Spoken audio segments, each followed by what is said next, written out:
Good morning, students. Today we are going to read the fifth and last lecture of the tourism. So, in which we will read feasibility of developing tourism. So, Pakistan has a lot of potential to improve in the sector of the tourism. So, we will discuss different areas and the things which we can do to increase the tourism in Pakistan. So, come now. Pakistan has great potential to develop and make valuable earnings from tourism industry. A mix of the natural and human factors limits the development of tourism. So first we are going to discuss the limitations. So if we remove these limitations, definitely tourism will be increased. The first limitation which is in Pakistan, many northern mountainous areas are highly earthquake prone, and this makes development and maintenance work quite difficult.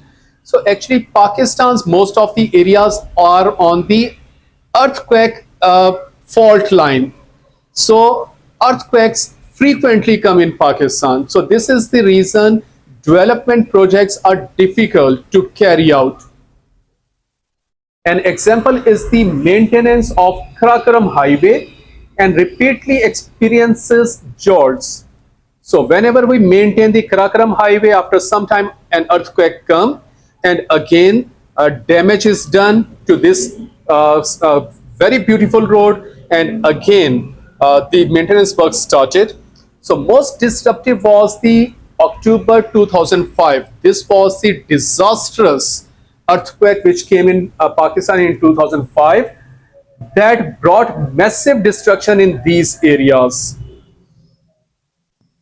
A carefully planned, so this is the second limitation, a carefully planned strategy for developing these and other tourist sites may gradually produce desirable results. Physical infrastructure should be developed as part of the long-term projects in these areas.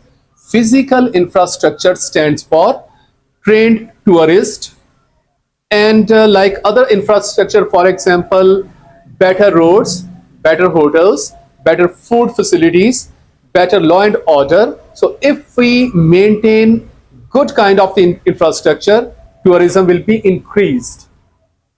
More bodies in addition to the PTDC and TDCP. So these are two special bodies which actually offer discounts and guidance. They have their own transport facilities. They develop different kinds of the visiting plans for the tourist.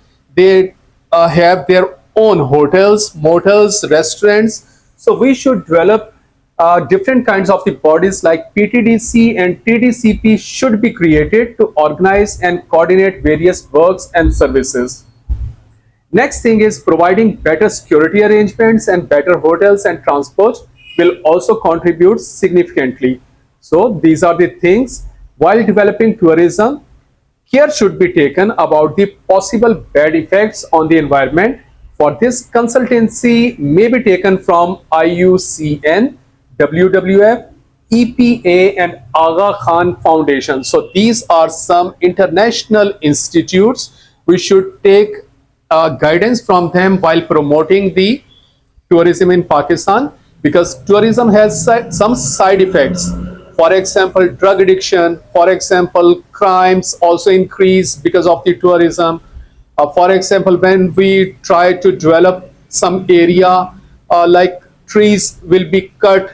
So we should take first guidance from these international institutes, because they are specialized bodies, to how to develop tourism in Pakistan so that less damage can be done and maximum benefit can be taken. Next thing that we are going to read is the advantages of the developing tourism. So these are the advantages which can be earned from increasing tourism. Number one is earnings from the tourism may contribute significantly towards improving balance of the payment. Number two, jobs are created, for example, in hotels and entertainment places and guides. Number three, development of the local cottage and craft industry, because when tourists will come into Pakistan, they will purchase different kind of the things, for example carpets, for example caps, for example different kinds of things. So these industries will be developed. Increased food production due to increased demand and more consumption. Tourist facilities can be used by the locals. So when we will develop better infrastructure, that will also be helpful for the locals. Earnings can be spent on improving the local social services, for example health, education, roads, power and water supply. So these things will be improved because of the improved tourism. Eventual local development will discourage migration to major towns because the people in those areas will earn better, so they will be discouraged to move to major towns. Tourism promotes cultural interaction as local interact with foreigners of different countries. So harmony will be created when the local people will meet with the international tourists or the tourists of the different areas. So harmony, love, friendly relations will be created. Tourism industry is sustainable as variety of the tourist attractions, scenic beauty, etc. continue to exist because these tourism places will be there for the years. So these are the benefits if we develop tourism. The next thing which we are going to read is the disadvantages of developing tourism. So the first disadvantage is bad impact on the environment. Environmental degradation as a result of the large-scale development project that involve deforestation. So definitely first the area should be planed by cutting the trees. So that will be the first bad impact because of the tourism on any area. Similarly, different human activities also destroy natural beauty. Examples: Swat Valley, Kalam area, Murray Hills and Kalyat area were recently launched housing projects, that is Sisal Crystal apartments etc. have caused concerns among the environment conserving groups and organizations. So pollution will be created there because lot of the cars, vehicles will be used. So smoke will be there, like dust will be there, like noise pollution will be there because of the development projects, and because of the cutting of the trees, natural habitat will be destroyed. So these are the damages because of the developing tourism. Next is tourism creates seasonal employment only. For example, in northern areas, tourism season is from May to October. Thus, tourism industry is sustainable, but earning for the individuals is not sustainable. So this is another reason, because this is a seasonal employment. So they earn good in only particular season, and rest of the years they are unemployed. Local culture and traditions are badly affected. Many local people are tempted towards criminal and immoral activities because when they see wealthy people, the people who are having a lot of money, so most of the local poor people tempted to crimes. So this is another disadvantage. When they observe a wealthy and lavishly spending tourist, drug smuggling and addiction, terrorism, and prostitution are some of the undesired results of the tourism.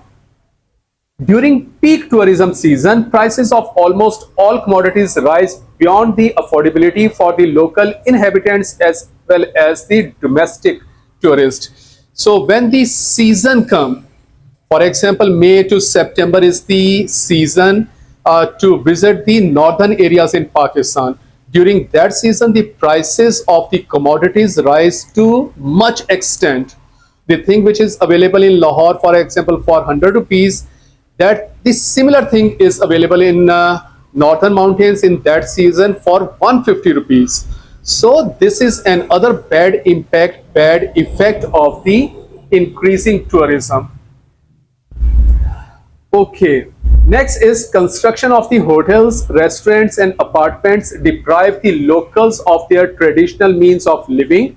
For example, fishermen are badly hit When such development are started close to the river banks, they become unskilled workers to serve tourists and live an even more miserable life. So this is another bad impact.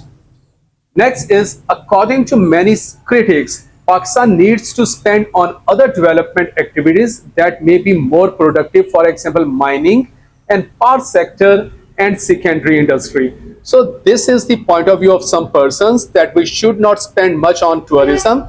We should spend on mining, power sector, secondary industry, because these industries has much potential to create more employment and more money. High adventure tourism, mountaineering, and trekking attracts young, healthy, and sporting males only. Females and families cannot afford this because this is an expensive hobby. That's why most of the families and most of the persons cannot afford mountaineering and trekking. Thus, chances and scope of the earning are limited. The next is national, regional, and international political disturbances badly affect the fragile tourism industry of Pakistan. Post 9/11, September 11, 2001 incident, when some planes hit the World Trade Centers, and the recent incident in Indian side Kashmir, the Pahalgam incident also badly affected the relations between the two countries as well as the tourism industry. So international events hit badly the tourism industry in Pakistan. Security risk also increased for the foreign tourist. So this was the lecture, students. So read this lecture again carefully, learn it, make your notes. Thank you so much.